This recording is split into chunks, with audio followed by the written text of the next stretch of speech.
뭐 힘든데 뭐 어쩌겠습니까? 시험 보름 남았으면은 시험 보름 남은 학생은 인권이 없습니다. 보자, 왕조질인데 중국 수도 변천에서 남송시기 강남 이주. 저기만 쭉 보고 그러니까 이것만 기억해라. 중국이 이렇게 있죠. 여기 한반도가 있고 일본이 있습니다. 통종인 중국 왕조의 세력 범위가 생각보다 작았어요. 여기가 위에 있는 걸 뭐라 그러냐면 황하라고 해요. 그렇지, 황하. 밑에는 무슨 강이야? 이거를 양스강 혹은 장강이라고 해요. 양스강, 장강. 그래서 주요한 중국의 수도가 4개가 있는데 어느 수도냐면 베이징. 여기 그치. 지금 중국 수도는 어디예요? 베이징. 그걸 한자로 읽으면 뭐야? 동경. 북경이죠. 아. 베이징이니까 베이가 북이잖아. 베이징, 네. 북경, 베이징입니다. 그리고 남쪽에는 무슨 수도? 남쪽에는 뭐라 그럴 게 있니? 남경. 그렇지. 그럼 남경을 한자로 읽으면 남경. 난징이라고 읽어요. 난징. 많이 들어봤죠, 난징이라고. 네. 북경, 베이징, 남경, 난징이 좀 완전 전 근대까지는 아니고 최근에 들어서 좀 조명받은 두 수도고, 그거 말고는 이제 전 근대에 진짜 중국 왕조에서 왔다 갔다 한 수도는 요 2개예요. 별명이 동경, 서경입니다. 남경, 북경처럼. 동경은 뭐가 별명이냐면은 동경이 별명은 아니고 원래 이름이 동경 성군의 별명이고, 여기가 낙양이라는 곳입니다. 많이 들어봤죠? 그리고 여기가 장안이라는 곳입니다. 장안의 화제. 그 장안. 그래서 얘네들 왔다 갔다 하다가 언제까지 그랬냐면은 저 위에 보면 동진시기 강남이동 돼 있죠. 이 민족들이 다 쳐들어와가지고 원래 중하라는 건 어디만 중하냐면 여기만 다 중하예요. 밑에도 오랑캐 땅이야. 남만이라고 불렀어요. 남쪽 오랑캐라고. 근데 원래는 여기를 딱 차지하고 있어요. 중하인데 위에서 내려오니까 이 민족들이 내려와가지고 남북조 시대라고 있어. 그래서 북쪽 지역을 이 화북 지역이라고 그러거든. 화북 지역을 오랑캐가 차지하니까 밑으로 내려올 수밖에 없었던 거지. 그래서 남경 지역이 전부 개발되는 겁니다. 이해가지? 그래서 웬만하면은 계속 여기서 왔다 그래요. 그리고 북경 지역은 왜 초반에는 수도로 개발이 안 됐냐면 어디랑 너무 가까워요? 만리장성이랑 너무 가까워. 여기 누구 땅인데? 오랑캐 땅이야. 만주잖아, 만주. 여기 그러니까 지금은 중국이 우리는 다 같은 중국으로 보지만 완전 생활권이 달랐다니까. 이전에는 이거 잘라서 봐야 돼요. 여기는 만주 땅이고, 그래서 지금 중국 인구가 전체 인구의 전체 54개의 소수민족이 있어. 한 개가 한족이고. 근데 54개 소수민족이 전체 인구의 몇 퍼센트가? 10%밖에 안 돼요. 얘네가 90%예요. 왜 이럴까? 얘네들은 농경민족이잖아. 얘네들은 여기서. 그래서 여기 뭉쳐서 살고 인구도 많이 낳고 막 생산력도 되니까 인구가 빠득빠득 하는 거고, 여기는 생산력이 낮지. 유목국가니까. 그래서 여기는 유목 부족에서는 인구가 늘어나잖아. 그러면 부족이 감당이 안 돼. 그래서 장남이 자기 이끄는 애 데리고 분가를 해요. 떨어져 나간다고. 그러면 오래 떨어져 살다 보면은 언어가 달라지고 풍습이 달라질 거 아니야. 그냥 민족 다르다고 보는 거예요. 그래서 민족이 많으니까 결국 이제 생산력이 많은 한족들이 다 통일한 거지. 통일을 해가지고 여러 민족으로 뭉치다 보니까 소수민족이 54개에서 10%밖에 안 되는 형태로 중국 인구가 구성이 됐다고. 근데 이렇게 되기 전에 청나라가 이제 통일하기 전까지는 다 따로 봐야 돼요. 그래서 중국 생각보다 있잖아. 중국 한족들이 그 중원을 지배한 거는 역사가 절반밖에 안 돼요.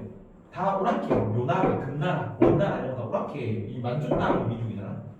이해가지? 여튼 그래서 북경이 초반에 여기가 좀 가까우니까 별로 수도로 안 되다가 언제부터 수도가 되냐면 금나라 때부터입니다. 금나라가 밑으로 내려왔지. 금나라가 밑으로 내려오려면 한쪽을 압박해야 되니까 전진 기지로 여기를 처음으로 수도로 삼은 거예요. 그러다가 명나라가 원나라가 딱 들어서부터는 이걸 다 통일했잖아. 원나라가. 금나라는 남성을 멸망 못 시켰지만 원나라는 남성을 멸망시켰거든. 그러면 이 만주까지 영토를 다 확장하게 되면은 북경이 중간 정도 돼. 그래서 그때부터 북경이 수도가 아직까지 수도입니다. 이해가니? 근데 원나라를 멸망시키고 나라를 만든 게 명나라거든요. 원명교책이라고 그러죠. 근데 원나라는 위에 있었잖아. 북경이 수도지. 그래서 어디서 처음에 출발했냐면 수도가 남쪽에 시작했어요. 남경이라고 해요. 난징. 근데 조금 이따 영락제가 나와가지고 미리 얘기를 합니다. 영락제 어떻게 룰루요줄로 간 거예요. 홍무제가 명나라를 만든 왕이거든. 근데 홍무제가 나라를 만들었을 때 자기 아들내미한테 왕위를 물려줘.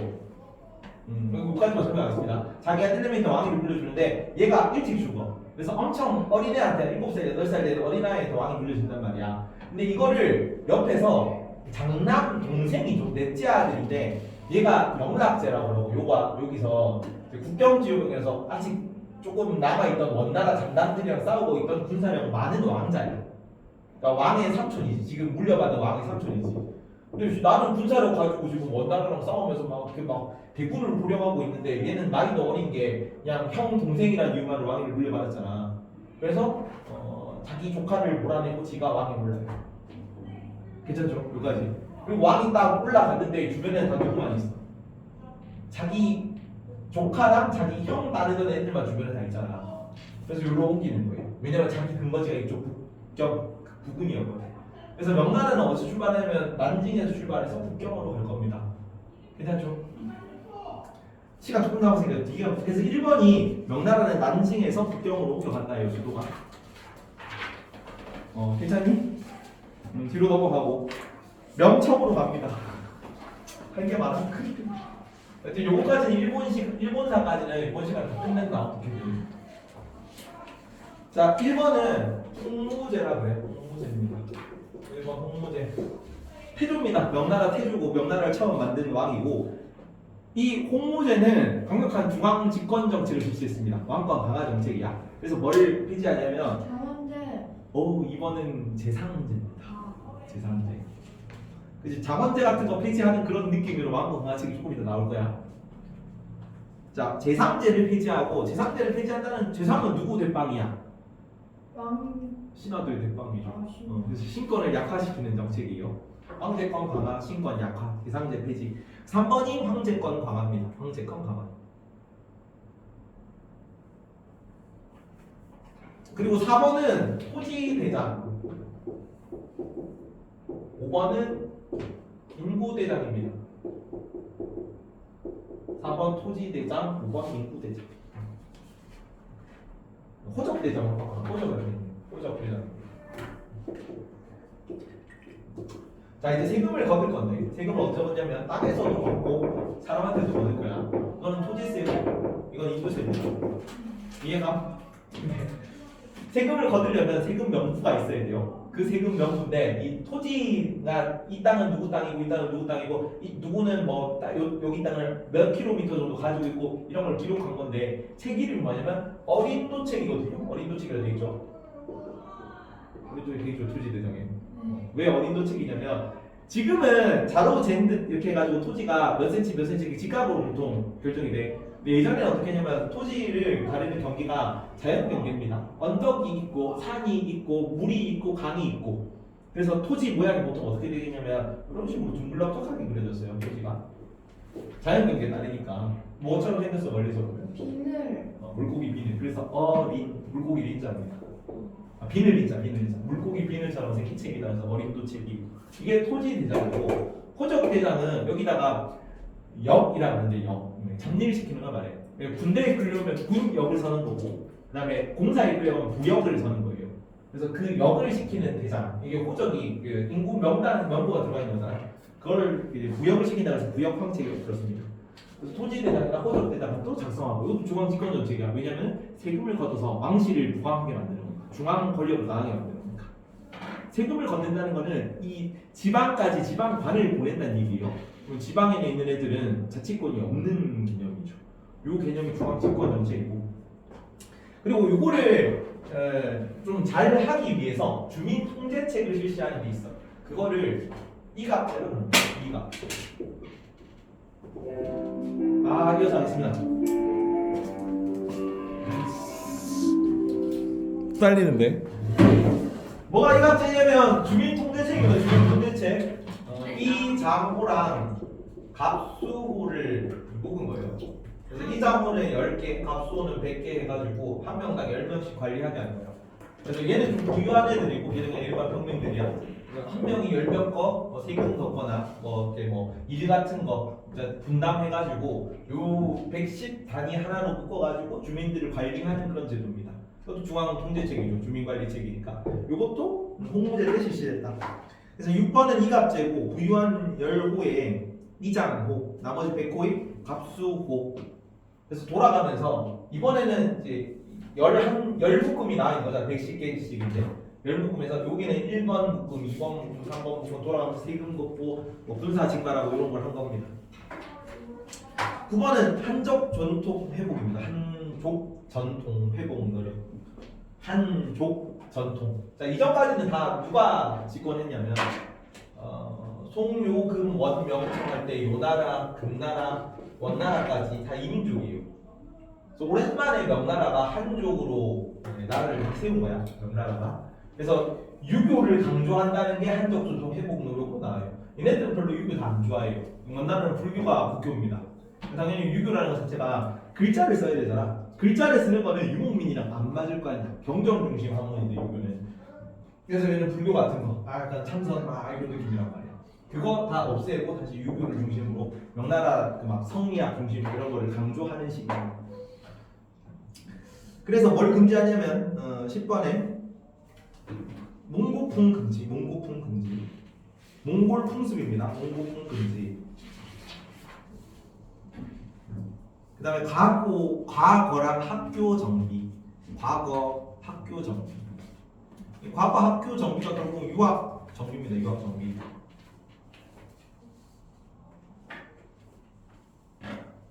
그리고 12번은 6U라고 써요. 6U. 6가지 유교윤리입니다. 유교윤리가 당연히 유학 중흥이고, 유학 중흥이니까 한족 전통 회복 노력이겠지.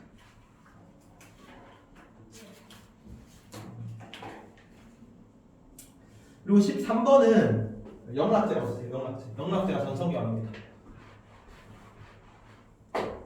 전성기왕은 어떻게 하냐면 동서남북으로 갈 거예요. 동안대로 다 뻗어나간다. 아까 중앙이 그거야. 중앙이 아까 뭐였어요? 수도를 어디로 옮겼다?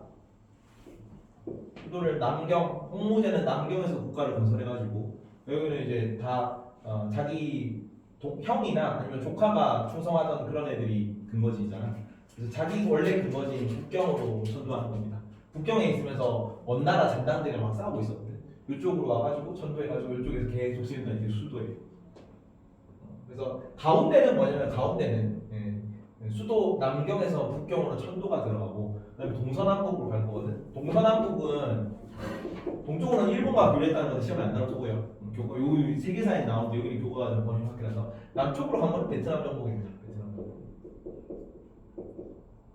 그래서 베트남이 계속 여러 정복군주들 업적으로 베트남 정복이 나오는데 베트남이 계속 독립을 해서 그래. 여기는 막 밀림 지역이라 가지고 좀 완벽하게 통치하기 힘들단 말이야. 그래서 계속 수시로 이제 왕조가 흔들리기만 하면 이쪽에서 독립할 거라서 왕조가 다시 딱 잡혔을 때는 무조건 한쪽으로 베트남 정복이 나와요. 그래서 서쪽으로는 어디를 보내냐면 정화라는 함대를 보냅니다. 정화의 원정이에요. 정화의 원정. 정화 함대의 원정. 해군 제독입니다. 자 13번이 영락제라는 왕이었고 영락제 이런 왕입니다. 전성기 왕이고 기억해야 돼요. 얘도 영락제라는 왕이고 14번 15번 천도를 어디서 어디로 옮겼다고? 베트남에서 아니야. 남경에서 이거는 가운데 남경에서 북경으로 중국 본토 내에서 옮긴 거니까 남경에서 북경 천도입니다. 14번 15번. 그래서 북경 천도하고 이때 우리나라 경복궁 같은 개념 뭐예요? 중국의 궁궐 큰 거. 자금성을 의미해요. 제돌궐. 자금성. 우리나라 경복궁처럼 큰 궁궐. 중국을 상징하는 궁궐입니다. 자금성이 이때 만들어져. 만들어진 지 한 500년 정도 된 궁궐이에요. 자금성 건설. 그리고 대외 팽창할 때 어디를 공격하냐면 밑으로 베트남을 공격합니다. 여기는 17번부터 북쪽 먼저 가네. 몽골 공격이야. 몽골 공격. 몽골은 정복하지 못하고 공격만 하고 정복한 건 어디냐면 18번 베트남 정복입니다. 베트남 정복해요. 그리고 정화 함대 파견이야. 19번 정화 함대 파견. 20번에 얘네가 어디까지 갔냐면 이거 대항해 시대보다 100년 정도 빠른 시기인데 이게 아프리카랑 인도랑 동남아시아까지 갔다. 아프리카, 인도, 동남아시아. 20번입니다. 동남아, 인도, 아프리카에 진출했다. 왕 2명 누구라고? 옹무제랑 영락제. 영락제. 옹무제는 그냥 왕권 가가책 실시했다 이런 거. 제상제를 폐지했다. 그다음에 어린도책, 구역황책 같은 거, 토지대장, 인구대장, 호적대장 만들었다. 그리고 이갑제 같은 주민통제책 실시했다. 방금 전에 했던 거. 그리고 또 뭐 있었니? 한족 전통을 회복하기 위해서 유교 교육진은 그렇지 학교나 뭐 과거제 같은 거 정비할 거고 그리고 유라고 유교 6가지 교훈 같은 걸 반포했을 겁니다. 이런 거 나왔다. 괜찮죠? 그리고 두 번째 왕이 누구라고? 전성기왕? 영락제라는 왕이고 가운데에 있었던 건 뭐야? 동서남북으로 할 건데 동쪽으로 안 나온 거지. 가운데 뭐 있어요? 좀만 봅시다. 가운데는 뭐 있니? 저기 몽골 공격. 아니 가운데 남경에서 그치. 북경으로 중국 내부에서 한 거니까 가운데는 남경에서 북경으로 천도하고 동쪽으로는 일본 간 건데 안 오나 일본과 조공 관계를 맺었습니다. 남쪽으로는 뭐 있니? 누구를 정복했다? 베트남 정복하고 서쪽으로는 누구를 보냈다? 몽골. 정화 함대를 보냈습니다. 정화함대. 서쪽으로 정화 함대 보내고 북쪽으로 몽골. 몽골을 공격했어요. 그거 나오면 돼. 이까지가 명나라 전부입니다. 나 내용 그렇게 어렵진 않죠. 한 2명밖에 안 나오고. 밑에 쇠퇴한 건 뭐냐면 21번 현관들의 권력 다툼이에요. 현관들의 권력 다툼. 내시들인데 작업력이 되게 궁궐이 크거든요. 궁궐이 커가지고 이때 당시 황제한테 뭔가 문서 같은 게 가려면 누구를 다 거쳐야 되냐면 우리나라는 궁궐이 되게 여러 개야. 그래서 다 합치면은 자금성보다 커요. 근데 궁궐이 5대 궁궐이 있는데 그 5대 궁궐 각각은 자금성보다 작단 말이야. 근데 자금성은 그냥 궁궐 하나가 통째로 그냥 커요. 그래서 요 황제한테 좀 뭐 문서 같은 게 가려면 중간에서 한관들이 내시들이 뭐 읽어보고 황제한테 검열해주고 한단 말이야. 당연히 한관 권력이 커지겠지. 그래서 얘네들이 권력을 잡고 얘네들이 부패하게 되니까 얘네들 때문에 명나라 정권이 계속 흔들릴 겁니다. 한관들의 권력이죠. 그리고 밑에서 아까 정보를 했지. 뭐 베트남 정복하고 이제 몽골 같은 거 공격하고 그랬잖아. 근데 이 군사력, 영락제가 제일 전성기였고 군사력 강할 때였고 시간이 가면 갈수록 군사력이 약해질 거기 때문에 이민족들이 많이 쳐들어와요. 남쪽에서는 외가, 일본이, 북쪽에서는 몽골, 남로 북외라고 합니다. 남로 북외 아니 북로 남해 북쪽에 오랑캐와 남쪽에 외 북로 남해가 쳐들어와서 흔들릴 겁니다. 그래서 22번은 몽골 외 침입. 그리고 23번이 임진왜란. 그리고 24번 청과의 전쟁을 적어주십니다.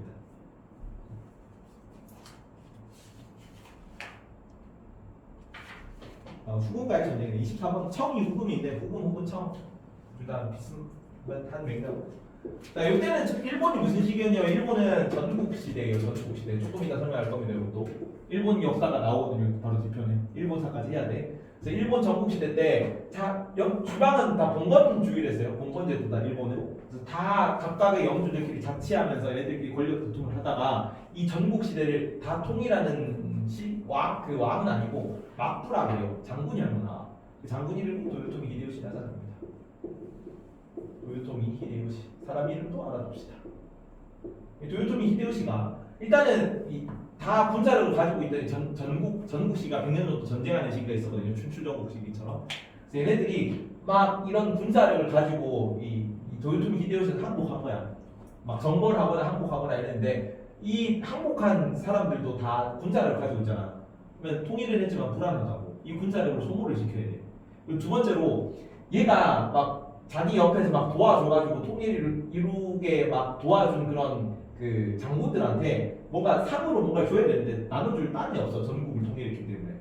그렇죠. 그래서 얘네들 군사력도 소모시킬 겸 땅을 새로 얻어가지고 땅도 나눠줄 겸 그리고 얘 스스로를 뭐라고 자칭했냐면 천하인으로 자칭했어요. 내가 천하를 지배할 사람이다. 당연히 일본도 지배했으니까 조선이랑 명나라도 지배해야겠지 라면서 임진왜란을 벌이는 거예요. 이해가니?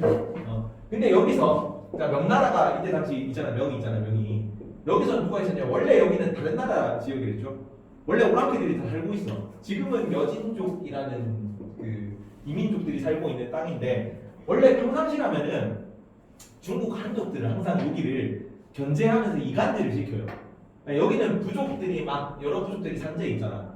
근데 가끔씩 여기서 영웅이 한 명씩 나오면은 이 부족들을 통일시키잖아. 통일시키면은 군사력으로 아무리 명나라가 인구가 많아도 농경민족이기 때문에 전투력으로 얘네들은 상대가 안 돼. 상대가 안 돼. 기병이 기본적으로는 기병이 1대 10 정도 비율을 가진다 그래요. 그러니까 무병 10명당 기병 1명 정도 교환비를 가진다고. 근데 얘네들은 부족 전체가 다 이제 그거잖아. 그 전초원이잖아. 그러면 이 부족들이 통일되면은 여기서 이걸 되게 막기가 힘들어. 근데 지금 이거 쳐들어온다고 명나라가 이렇게 계속 도와주고 있단 말이야. 여기 신경을 못 써요. 그래서 여기 신경을 이해가니 지금 이거? 따라오니? 여기 신경을 못 쓰는 동안 누가 성장하니까 이쪽에서 자란 애들이 후금이야. 금나라 어디서 배웠니? 여진족이 세운 나라가 금나라입니다. 그래서 여진족이 후예를 자처하면서 후금이라고 이름을 지었습니다. 세운 사람 이름이 누르하치라는 사람이야. 누르하치. 이빨이 누르하다. 누르치. 후금이 금 이빨이 누르니까 누르하치. 그래서 후금하고 싸우고 임진왜란은 너무 파병을 많이 해주고 재정적으로 흔들리거든요. 그래서 이런 것 때문에 환관들의 권력 다툼이라든가 국로 남웨이 침입이라든가 임진왜란에 대한 지원이라든가 후금과의 전쟁 과정에서 멸망할 겁니다. 명나라 멸망. 그래서 무리한 세금 이거 전쟁 많이 하고 뭐 군대판이라고 그러니까 세금 징수 많이 해야겠고 세금 징수 많이 하다가 25번 이자성의 난입니다. 주의할 건 뭐냐면 문제가 좀 어렵게 나오면 이렇게 나와요. 이자성이라는 이름인데.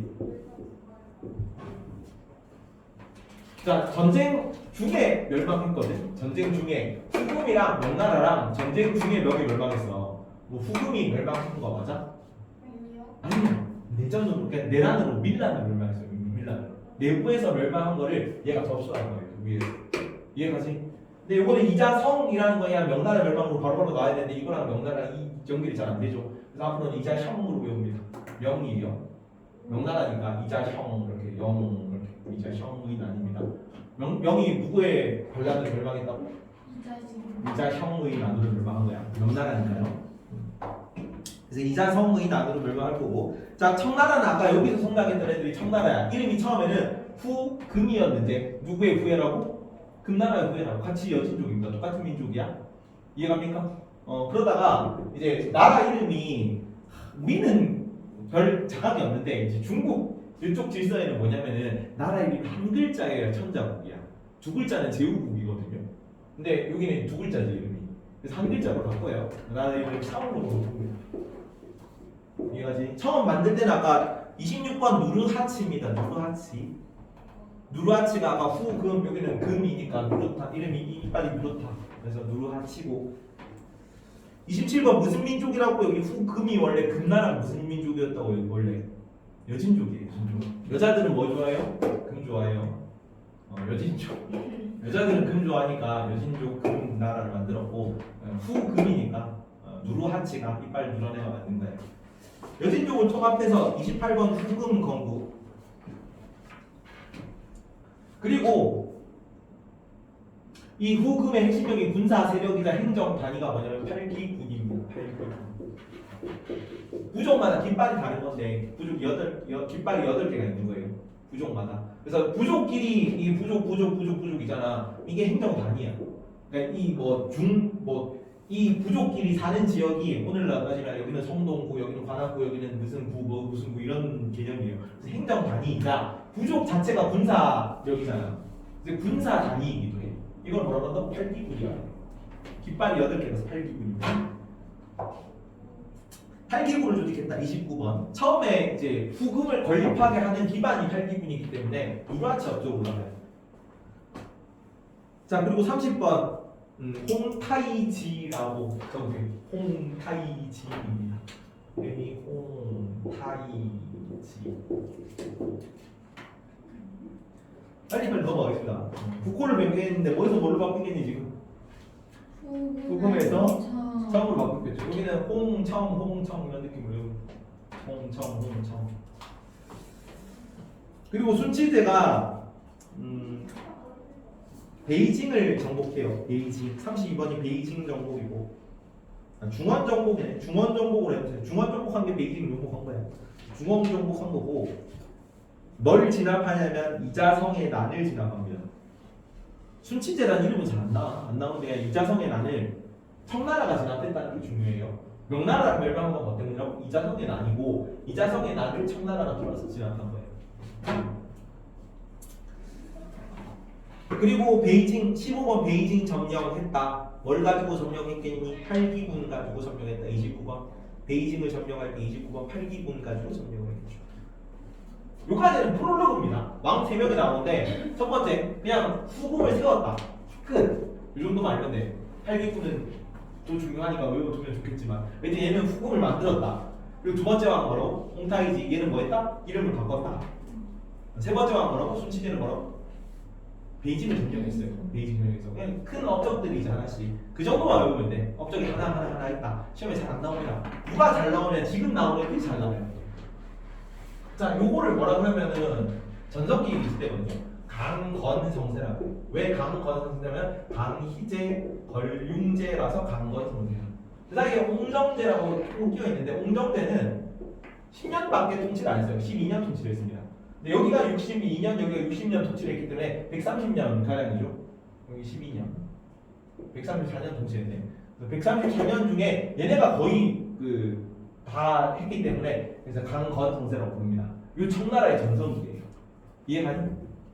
얘는 별명이 뭐냐면 강제는 천고일제예요. 우리나라 거의 세종대왕 급입니다. 근데 얘는 무술도 잘했어요. 무술도 잘하고 글씨도 잘 쓰고 문무를 겸비하고 얘도 그래요.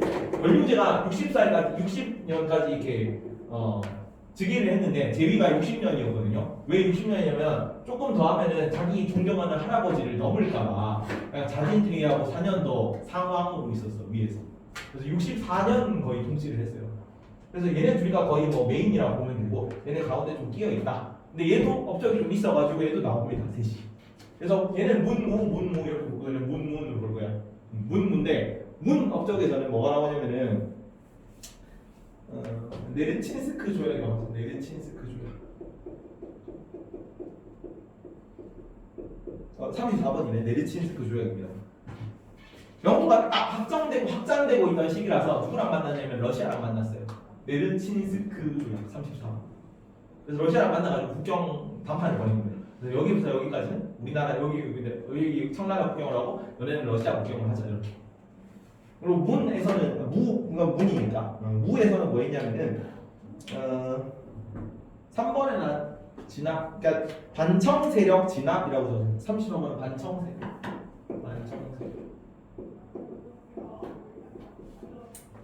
여기가 4대 왕이거든요.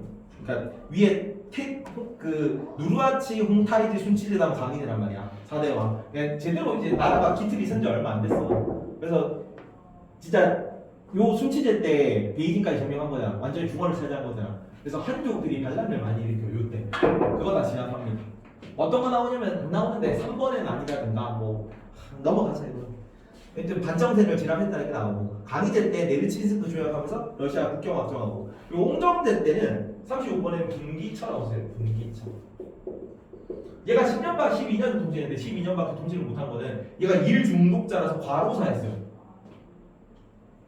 그래서 진짜 전국에 있는 지방가 그러니까 신하들 못 믿겠거든. 얘가 황제권 되게 많이 강한 거 같아요. 강희제가 황제권 강한 거를 극도로 발현한 애가 얘야.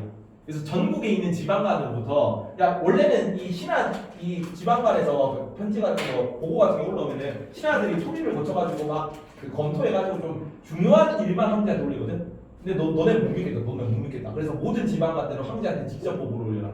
그리고 모든 보고를 직접 읽어본 다음에 빨간 펜으로 써가지고 종이 편지를 다시 줘가지고 지방간한테 보내주고 그랬어. 일이 너무 많지. 전담 비서기구를 설치한 게 공기처예요. 실제로 그래가지고 과로사했다는 설이 정설입니다.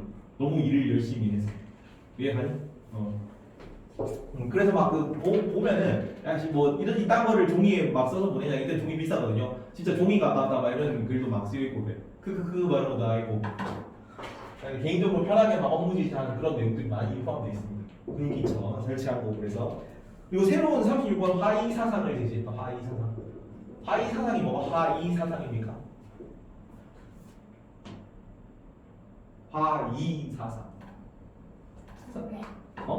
화는 중하고 이는 노란게 있잖아요. 우리가 동이족이잖아. 그렇지. 이전까지 이럴 때 알 필요 없는데 옹정제 시기에 반란이 한번 일어났어요. 요거보다는 되게 작은 반란인데 증정이라는 한쪽 선비가 반란을 일으켰습니다. 얘가 반란을 일으켜가지고 잡혀간 거지. 그래서 이 반란을 일으켰으면 옹정제가 잡아와라. 그래서 1대1 대지르시는 분들이에요. 그래서 야 너 왜 반란을 일으켰냐 그러니까 지금 한쪽 그 중화 민족이 오랑캐한테 그 지배를 받아가지고 이렇게 그 중원을 잃어버린 거가 너무 한스러워서 반란을 일으켰습니다. 이렇게 얘기하니까 옹룡대가 야 뭐가 중하고 뭐가 오랑캐니? 중원 땅에서 태어난 사람들이 중하고 저기 중원이 아닌 곳에서 태어난 사람들은 오랑캐입니다. 라고 하니까 옹룡대가 야 그 주문왕은 서이족이고 서쪽 오랑캐에서 왔고 그다음에 뭐 공자도 동쪽 오랑캐 땅에서 옛날에 와서 그 중원에 유교의 덕목을 폈대. 그러면 지금 내가 저기 만주 지역에서 와가지고 너네를 통치하고 있지만 내가 유교 교육에 유교 원리에 입학해가지고 너네를 통치하고 있으니까 뭐 군기처 막 이런 거 하면서 막 되게 신경 써가지고 전국을 통치하고 있잖아. 그러면은 지금 유교의 인의예지 덕목을 펴는 사람이라면 당연히 이 중화 사상을 계승한 거 아니겠느냐 이러니까 얘 죽기 싫잖아 증정은. 그래서 그렇군요. 그래서 탐복한 척을 해. 그래서 풀려나요. 이거를 책으로 쓴 게 대의 강미록이라는 책입니다. 대의 강미록. 밑자는 해변미자를 써요. 각은 깨딱 알 필요는 없어요. 이거는. 그냥 새로운 화의 사상을 제시했다는 게 중요해요. 옹룡대였죠. 그래서 밑자는 해변미자를 쓰고 각은 깨달을 각자를 씁니다. 그래서 큰 뜻을 헤매는 요 증정에게 큰 뜻을 깨닫게 해준 기록이야. 그래서 이 왕 입장에서 보면 얘는 물론 죽기 싫어가지고 그렇군요. 증하는 사상 사실은 그런 게 아니었던 것 같습니다. 이런 탐복한 척을 했지만 왕 입장에서는 우리가 이민족인데 이걸 설득시킨 거잖아요. 그래서 이건 기념할 만하면서 책으로 써서 보냈어요. 이거를 새로운 화의 사상이 제시됐다는 표현으로 나와요. 여기 이해가니? 이전까지는 뭐가 혈통 중심이었잖아. 혈통 중심이 아니라 유교의 뜻을 펴는 그 민족이 중화 민족이 된 거야. 그럼 얘네도 중화 민족이 될 수 있지. 이해가지? 그래서 통치 정당화, 뭐 대의 강미론 이런 표현이 나오고 권룡제는 사고 전서라고 적으세요. 사고 전서. 권룡제는 둘 다 최대입니다. 사고 전서. 전성기 왕이기 때문에 전성기를 마무리 지은 왕이에요. 사고 전서. 얘는 백과사전인데 백과사전 중에 세계 최대 백과사전이에요. 약 분량만 2,500권 정도 되는 백과사전입니다. 왜 이렇게 분량이 많냐? 이게 조선왕조 실록이 16배 분량이야. 조선왕조 실록 되게 많다 그러잖아. 왜 이렇게 얘는 분량이 많냐면은 권룡제가 보기에 막 글 같은 거 보면 인용문 있지. 인용문이라서 무슨 책에 이런 표현이 나옵니다 하는데 그 원문이 인용문만 남아있으면 소실되잖아. 원문이 좀 아까웠던 거예요. 그래서 모든 책의 원문을 좀 중요한 책들을 원문을 다 실어요. 그래서 모든 책을 다 합친 거예요. 그래서 이 책 권만 이 사고 전서가 그냥 도서관 책 한 권 정도고 그 2,500권이라 하는데 2,500권이 전부 한자로 쓰여 있어가지고 줄글로 풀었으면 더 분량이 많겠죠. 세계 최대 백과사전입니다. 세계 최대 분량, 최대 백과사전. 그리고 영토도 최대 영토. 전성기 왕이니까. 권룡제다. 전복활동 38번 최대 영토, 37번 사고 전서. 외우려면 쉽지 않네. 내용이 좀 많은데. 자, 해율책은 뭐 했냐면 39번에 과거제 실시했다는 거 쓰세요. 과거제. 원래 과거나 유교는 누구만 좋아하냐면 한쪽만 좋아합니다. 정착민족 기반의 학문이지. 유학이라는 게 경전 기반 학문이니까 이 유목민들은 계속 왔다 갔다 해야 되는데 글을 못 쓸 거 아니야. 그래서 과거제 같은 거 실시를 안 하는데 얘는 실시했다. 그리고 20번에 40번에 만한병용책이라고 써요. 만한병용책. 자, 몽골은 뭐였냐면 몽골은 몽골 제일주의였습니다. 아까 이슬람 제일주의 하듯이. 이해가니? 누구였어? 이슬람 제일주의. 인도의 무슨 왕? 이슬람 제일주의. 아우랑제브처럼 여기도 몽골은 몽골 제일주의라서 한족들이 산업했다고. 근데 여기는 만한병용책이 만주족이에요. 신족입니다. 만주족하고 한족을 같이 썼다. 병용했다. 해유책이지. 그러니까 최고의 간직 몽골 시기에는 한족이 최고의 간직을 못 올라갔어. 여기는 올라갈 수 있어. 이해가지? 이것도 해유책이고. 그리고 대규모 41번 서적 편찬 작업. 서적 편찬 작업. 뭐 같은 거냐면 아까 사고전서 같은 거예요. 그거 글 많이 모를 거 아니야. 이민족들은 말 타고 다니는데 무슨 한자를 알고 막 그렇게 해요. 한자 같은 거 서적 만들 때 대규모 백과사전이었잖아. 이거 편찬할 때 한족 학자들을 다 동원해가지고 얘네들한테 관직 주고 서적 편찬하게 했어요. 이것도 비유식이겠지. 괜찮지? 근데 이걸 왜 한 거냐면 42번에 일단 변발 강요라고 적고 변발 강요, 변발과 호복입니다.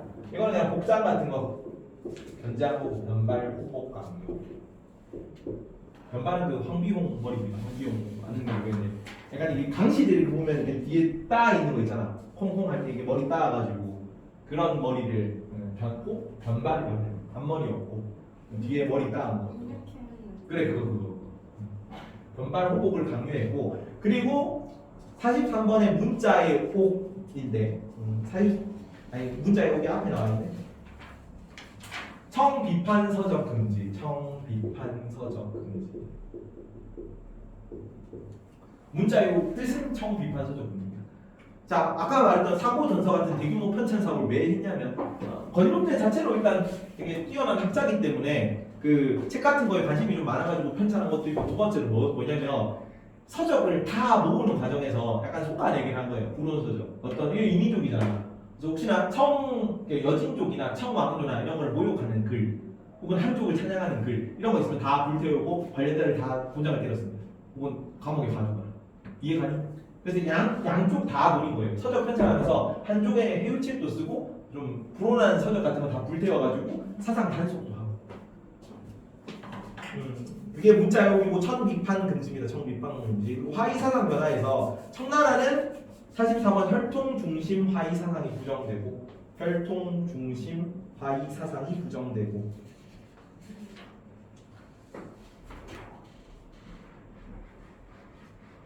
그리고 조선에서는 어떤 일이 있었냐면 조선에서는 소중화 의식이라는 게 있었고 소중화 의식. 영화 남한산성 혹시 봤니? 안 봤니? 원래 조선은 조선 전기까지는 명나라고 조선 후기까지는 청나라입니다. 왜냐하면 조선 전 후기를 가르는 기준이 임진왜란인 거예요. 근데 임진왜란 끝나고 명나라가 멸망했지. 청나라랑 싸우다가. 그래서 임진왜란 조선 전기까지는 명나라가 교국무기였고 조선 후기는 청나라가 교국무기야. 괜찮니? 근데 여기는 한쪽 국가지. 그래서 원래는 조선이 이렇게 막 조공을 바칠 때 중원국가니까 막 이러면서 바쳤단 말이야. 청나라는 허락해잖아. 그래서 처음에는 조공을 거부하다가 침략 한번 당해가지고 두 번 두드려 맞아요. 정명우랑 병조우랑이라고. 두 번 두드려 맞고는 이제 천자국으로 인정을 한단 말이야. 근데 봐봐 그러면은 여기가 원래 중원이었지. 중화 민족이었잖아. 여기는 한족이니까. 얘가 멸망하고 나서 그러면 중화는 어딜 받냐? 얘네는 오락해니까 얘네가 물려받는 게 아니야. 조선이 물려받는 거야. 왜? 여기는 똑같이 농경민족이고 유교민족이니까. 그래서 이거를 소중화 사상이라고 합니다. 왜? 여기는 중화가 아니라 우리가 중화다. 그런 거.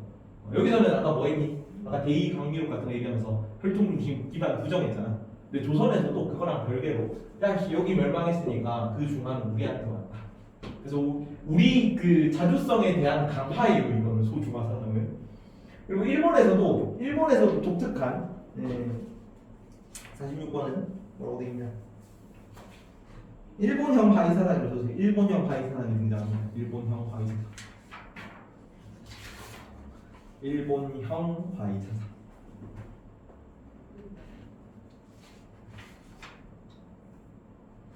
빨리 갑시다.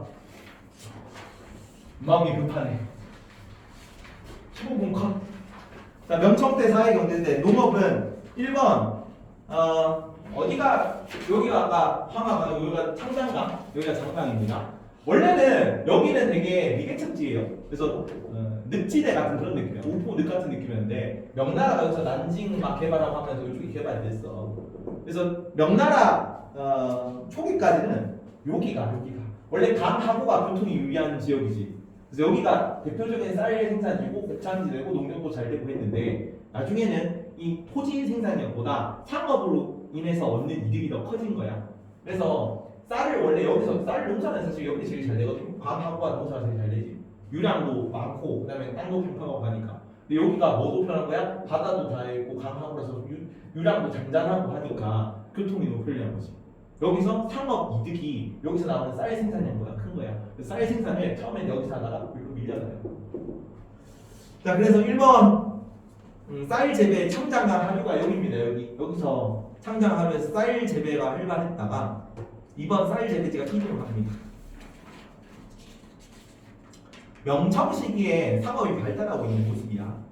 2번 쌀 재배지가 이동해서 청장강 하류에서 중상류로 이동합니다. 3번이 하류고 4번이 중상류야. 그리고 공업 발달하는 거 공장이라고 써요. 공장. 요 장은 장인이에요. 장인. 그래서 공업을 하는 장인들이 운영이 된다. 그래서 면직물, 비단, 도자기 그런 거 생산할 거고, 상업에서는 자, 산시, 휘저우 같은 대상인, 산시나 휘저우에서 대상인들이 등장할 거고, 대상인 6번, 7번 수저우 같은 상업 도시가 발달합니다. 상업 도시. 명청 시기에 상업이 많이 발달했다. 여기 쌀도 쌀 재배지가 폭삭하잖아. 이런 거랑 같은 맥락이에요.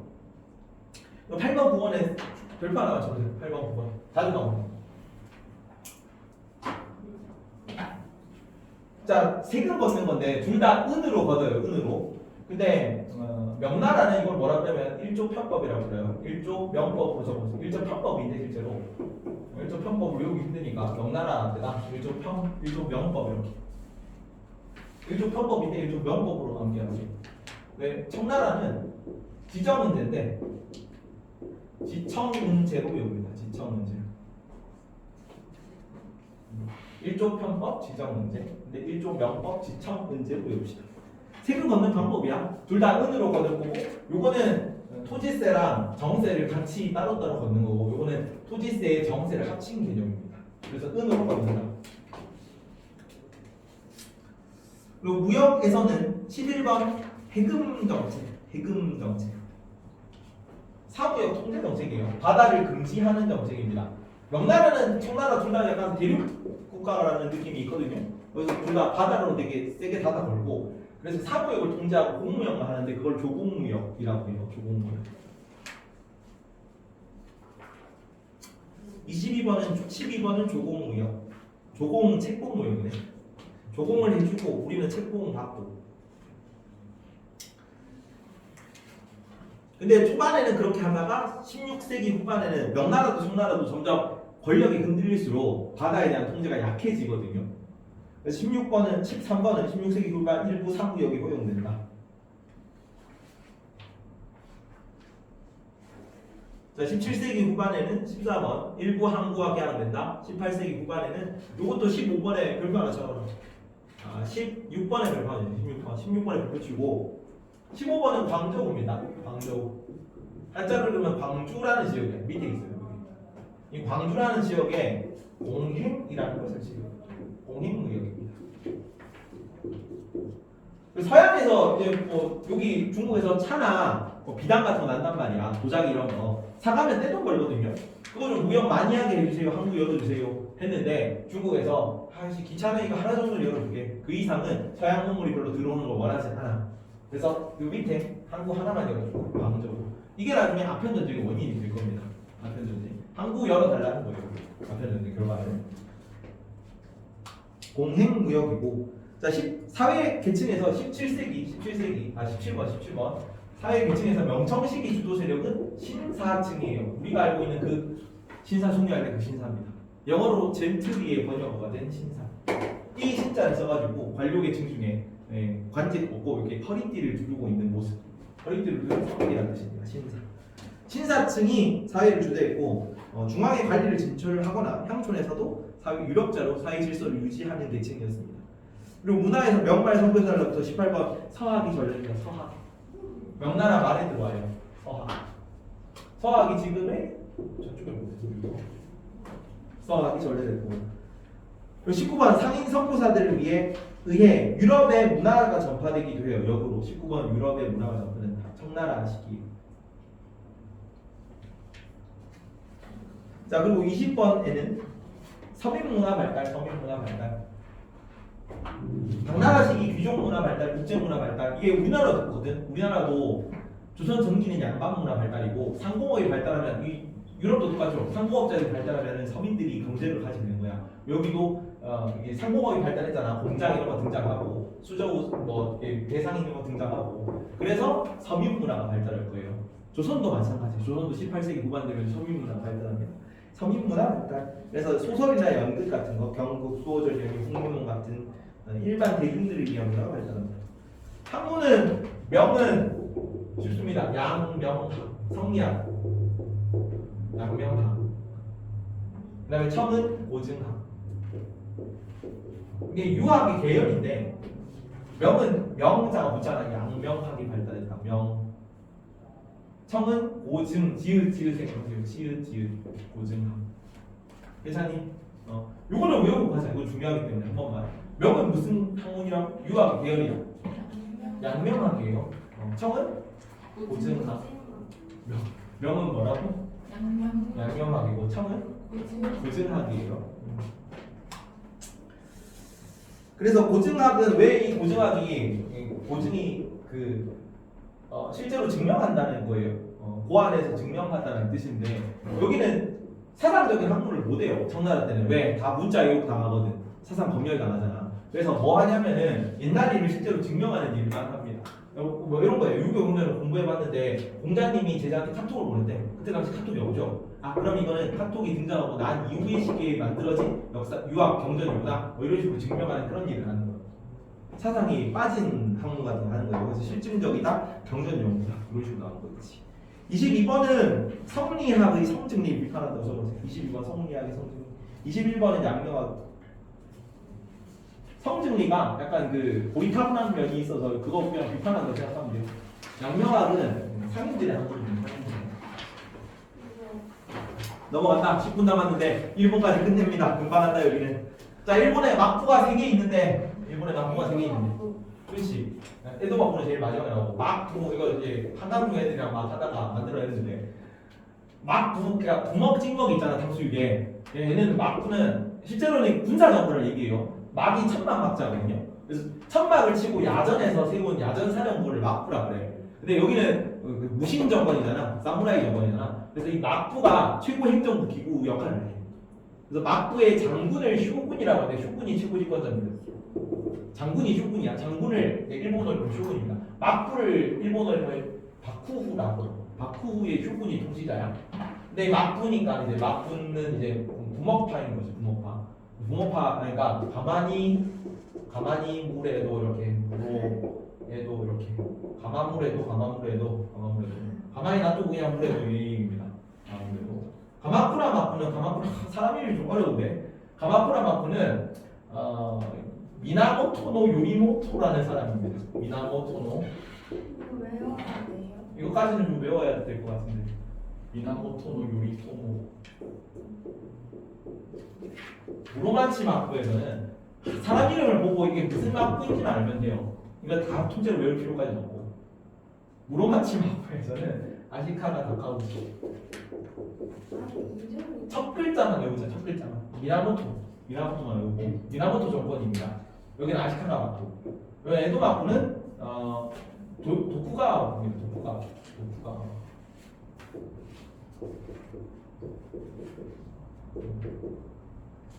가만히 있어 미나상 가바쿠라 이런 것도 요리해줄 때 이런 느낌. 물을 먹으니까 시원하다 아시카가 다카우지 다카 이런 느낌. 애도 도쿠가와 이야스는 뭘까 이런 식으로 좀 만들어 주세요. 만들다가 말았는데. 그래서 1번이 가마쿠라 막부고 가마쿠라 막부는 이번에 아시카가 다카우지라는 사람이 수립했어요. 아시카가 다카우지는 뭘 실시했냐면 봉건제를 시행했다. 봉건제가 뭐라 그랬어? 어떤 게 봉건제야? 지방 홍건이야. 그렇지. 이것만 알아도 오늘 나의 교육은 많이 전파를 했다. 봉건제 지방 홍건이죠. 일본이 섬나라, 영국도 그런데 일본도 그렇고 섬나라는 전쟁이 외부랑 많이 없으니까 왕국 중심으로 뭉치기 힘들다고. 그래서 지방 애들이 자치권을 가지고 있는 경우가 많아요. 영국도 그렇고 일본도 그렇고. 그래서 아직도 왕이 살아남아 있겠지. 왕이 별로 위협이 안 되니까. 그래서 봉건제인데 이게 처음으로 지방 자치권을 주고 중앙에서 막부에서 관리를 하면서 세금만 걷고 이런 형태로 하는 게 봉건제가 처음 실시된 게 가마쿠라 막부 때부터입니다. 아시카가 다카우지가 실시했다.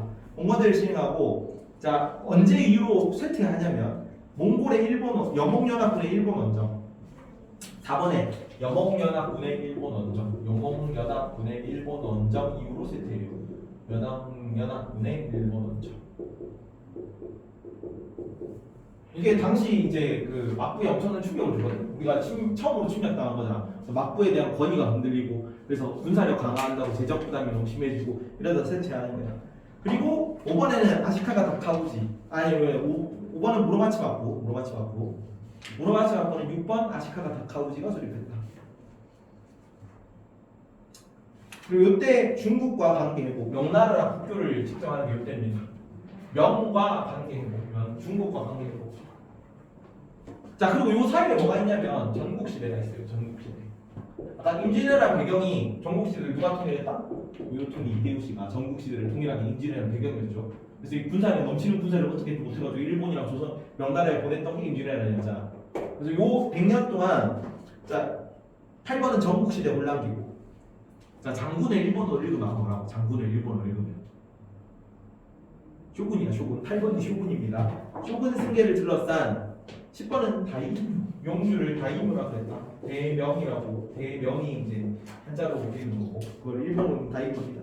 다이무들이 영주예요. 영주 세력에서 다이무들의 세력 다툼 결과 누가 11번 누가 아까 동아편이 도요토미 히데요시가 일본을 통일했다. 그래서 조선을 침략하는 게 12번 뭐야? 임진왜란입니다. 임진왜란.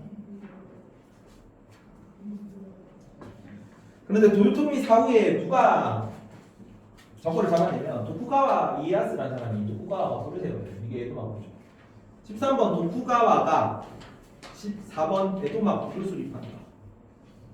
자 임진왜란 영향으로 명나라에서는 중국에서는 명이 망하고 청이 들어서고 조선은 명과 후금 사이에서 외교적 갈등을 겪다가 근데 두드려 맞아요. 그걸 병자호란이라고 합니다. 일본에서는 14번 무슨 마포가 성립한? 에도마부가 성립한.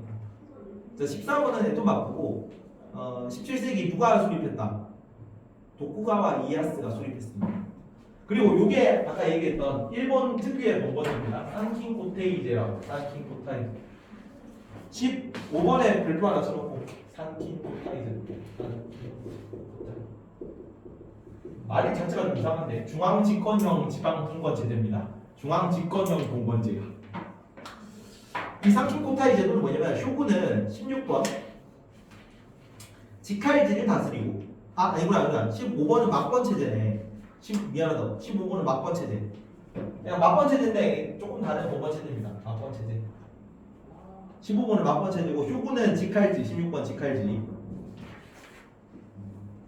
다이묘는 번이라고 해요. 번.